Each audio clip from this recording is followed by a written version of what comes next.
up in Access episode 70. Urban Trial Freestyle is our game of the week. There's all the latest news in PlayStation Briefing, a roundup of this week's best content on the store, shiny PlayStation toys in bonus level, and we go behind the scenes at Media Molecule in Access All Areas, before signing out with birthday cake and a sing-song.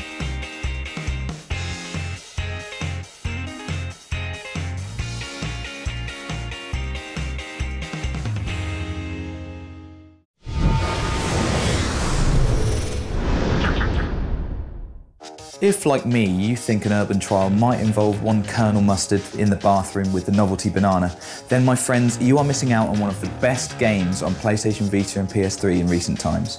And I'm not even joking. Urban Trial Freestyle.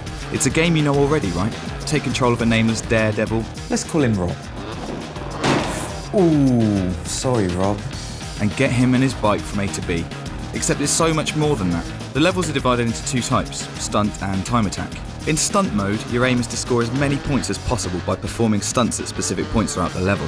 The highest jump, the fastest speed, the greatest flip rotation. Whatever the stunt, nail it for a hefty points boost and massive bragging rights. 540 degrees, mate. Cheers. Luckily, you don't have to phone your mates to let them know who's boss, as billboards the size of your ego plaster your noble features by each stunt you've owned, or your mates' ugly mugs if they've somehow cheated into the lead. Hello? 542. Mother flipper. In time attack, you're up against the clock. At least that's what I'd like to say because it sounds cool, but it's not true. You're up against yourself, or your friends, or your postman, but basically anyone you can coax into spending the remainder of their life playing this game with you. And it will take the remainder of their life, and yours, because Urban Trial Freestyle is the epitome of just one more go gaming. As soon as your thumb has learnt select means instant restart on PS3, there's no way out until you've nailed the jump, stuck the landing, found the angle. In fact, it's so good at this, it should come with the following warning.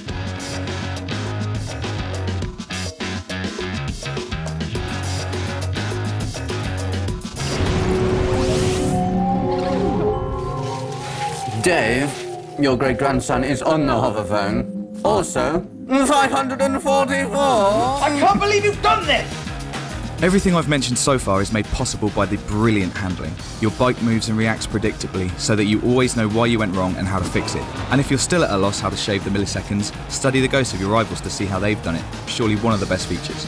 There's no such thing as luck in this game, only skill. And anyone who says otherwise is a sore loser.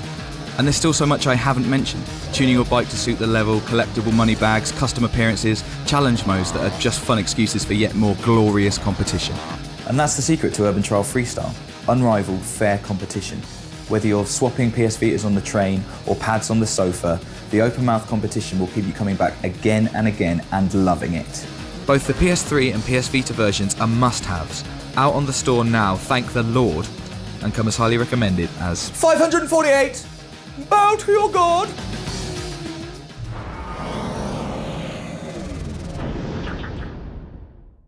Time for an update on everything PlayStation Now in this week's briefing.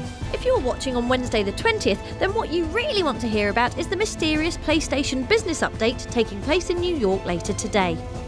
Sign up at eu.playstation.com for email updates, or head over to our Facebook page to join the discussion and to find out the best place to stream the event live.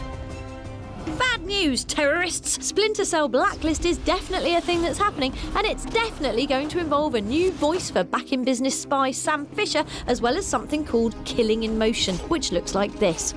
We travelled to Paris to ask a man from Toronto all about it. We knew that one of our biggest challenges with Blacklist was going to be just the scale of it, the scope of it. So for us, what we did is we looked at kind of three main profiles of player. There's the traditional ghost player, never detected, never kills anybody. The other end of the spectrum, you have somebody who's all about the direct action approach. They're going in hard with weapons, with gadgets. And then if you want to go somewhere in the middle where you're kind of, you're springing out from the shadows and taking your prey before kind of disappearing again, then you can do that as well. So the most important thing was to try and unify those different play styles. And just in case that didn't didn't take care of all your shooting needs, quietly becoming one of our most anticipated games of 2013 is Fuse, from Resistance and Ratchet & Clank creators Insomniac. We recently spoke to studio boss Ted Price about the game. With Fuse, what we found was in our earliest incarnations, we weren't getting the kind of punch we wanted from our weapons. And so we went back to the drawing board and started just amping them up and making them much more over the top. And at the same time, we moved towards a slightly darker tone with drier humor. And it started all working together much better. Thanks, Teddy. Can we call you Teddy? OK then. That's all from Briefing. We'll be back with more next week.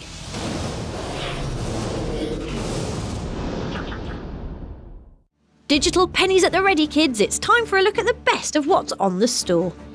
What we like about fresh DLC, The Tyranny of King Washington, is that it decides to ignore all the important events of Assassin's Creed 3 and indeed history itself in favour of cool stuff happening. Specifically, George Washington turning into a power-crazed monarch and Connor, who in this alternative timeline never became an assassin, sticking a hatchet in his face.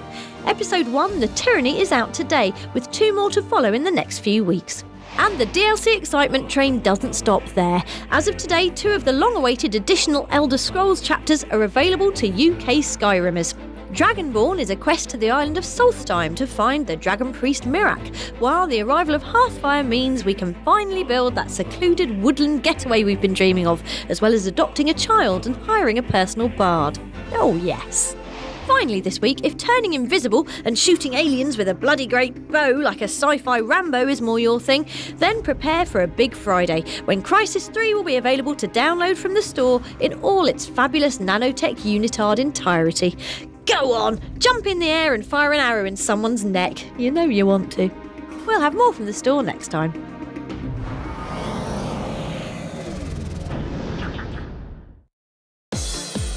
For this week's bonus level, we stole behind the scenes at this merchandise-themed photo shoot for the official PlayStation magazine. Idiots, they didn't even notice when we got our camera out and started filming everything. We then suggested they all went and had a coffee break, which gave us the perfect chance to mess up their set and start playing with all the toys. Got an Assassin's Creed style hidden blade. Here's a cool thing, an umbrella. Umbrella! I think it's just like an ornamental thing that you wear, though I don't think the actual blade.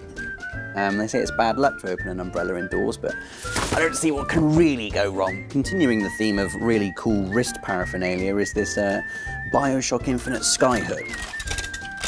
Grand Theft Auto 4 pool cue, so you can pretend to be Nico Bellic playing pool.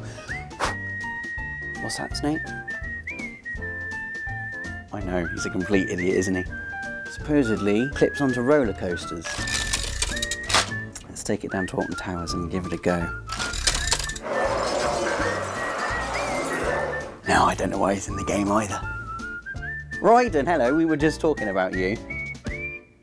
Figures.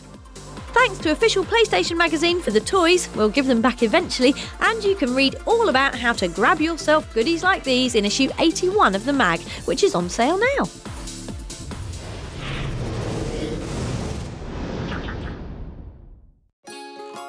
Arty things, paper elks, a dog eating sandwiches. Yes, we're at the offices of Little Big Planet creators Medium Molecule to marvel at all the amazing stuff they've got tucked away in their studio.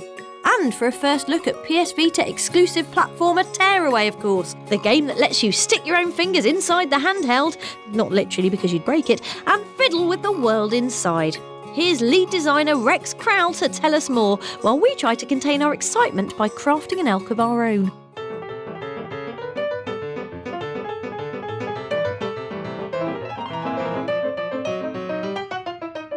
Lovely. We just get very, very hands-on and involved in everything we make. Really like to leave our mark on it. We're a very small studio, so everyone puts a lot of personality into what they're creating. Hang on, Rex, hang on. Your dog's back. OK, carry on. It's the tactile element of being able to make a really papery world with loads of subtle and dramatic interactions. Who's a good boy? Come in, come on. Also the fact that we've got the twin sticks and the buttons, we can have a proper really quite hardcore adventure as well in there as well. Yummy. Oh, thanks Rex.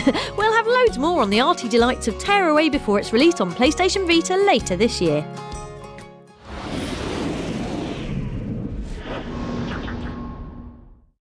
Now, before we go, I believe there's just one more piece of business we need to attend to. Guys? Happy birthday to you. Happy birthday to you. Happy birthday, PlayStation Vita. Happy birthday to you. Happy first birthday, PlayStation Vita. Sadly, we'll have to eat your cake for you because you don't have a mouth. That's all for Access this week. Hit the giant red button to subscribe to all our regular episodes and extra features. And if you enjoyed this week's show, don't forget to comment and like us. Like us!